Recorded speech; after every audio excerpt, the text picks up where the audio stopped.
Back now on Triad today, and we're so fortunate to have a guest who has just had a promotion.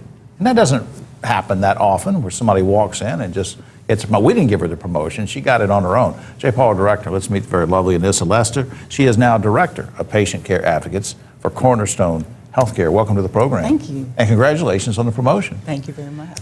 What is a patient care advocate? Tell me about that.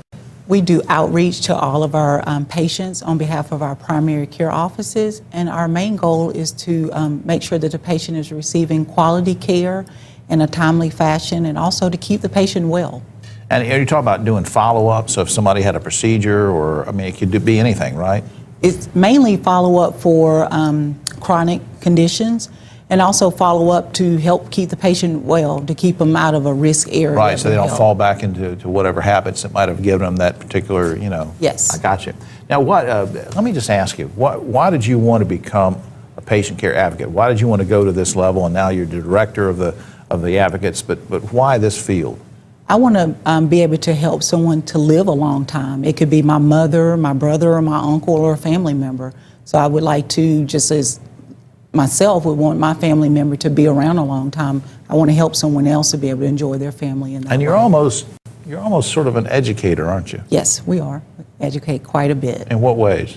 We educate on lab levels. Once the physician has resulted the labs or reviewed the labs, we also educate and we motivate the patients on why they need to come in to be seen. Right. Tell me some other, you've already partially answered this, but tell me some of the specific responsibilities that patient care advocates under your guidance help patients. What are some specific responsibilities that we might want to know about?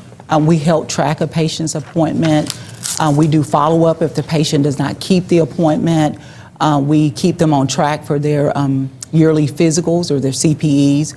We also just make sure that the patient is getting in a timely manner for their appointment, keeping on track with their follow-up appointments. That's just amazing. I mean, if that had been done years and years ago, think of the number of lives that could have been saved or extended, right? That's exactly And correct. people, we didn't rehearse this or anything, but there's lots of reasons why people don't make their appointment. I mean, or don't get to their appointment. They could just forget. They could be disabled. They could be afraid. Yes. There could be some obstacle, in terms of transportation. And we to hear get all there. of those things. And you quite hear often. those, right? We do. Well, I mean, what do you do when you hear those kind of problems? We try to find a patient a doctor or provider based on their preference, their needs.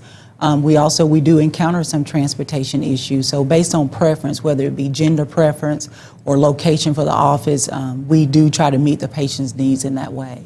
What kind of response do you get from patients when you call them and say, hey, we're here to help you and we'd like to help you make sure you make your appointment, and you're talking to them? I mean, what do they say? What kind of response do you get? Well, surprisingly, in the beginning, my approach on it, or my thoughts were that the patients would think of us as telemarketers. But actually, they were very welcoming. They were excited. They were glad that we were calling. That somebody cared about them. Yeah, and that someone cared. And a lot of feedback that we've gotten from the patients has stated, I was going to call, but just my schedule, or I've forgotten, and it really made the patient feel important, and it's really all about the patient. You sort of you wonder why this wasn't done decades ago, don't you? Yes. I mean, it sounds such a simple thing to do, and yet so effective. Speaking of effective, let me talk about outcomes. What are the outcomes or results that you're seeing? Can you judge that?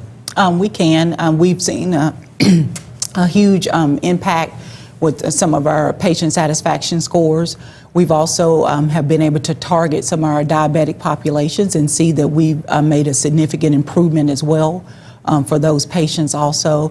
As far as our turnaround time and our referral process, we've seen a huge impact on that as well. So you think that overall, not to be redundant, but you think overall that you're keeping those people healthier? I mean, do you have some way of feeling that you do the follow-up and they're doing what they need to do, and you think you're making a difference? I believe that very strongly. We're making a difference.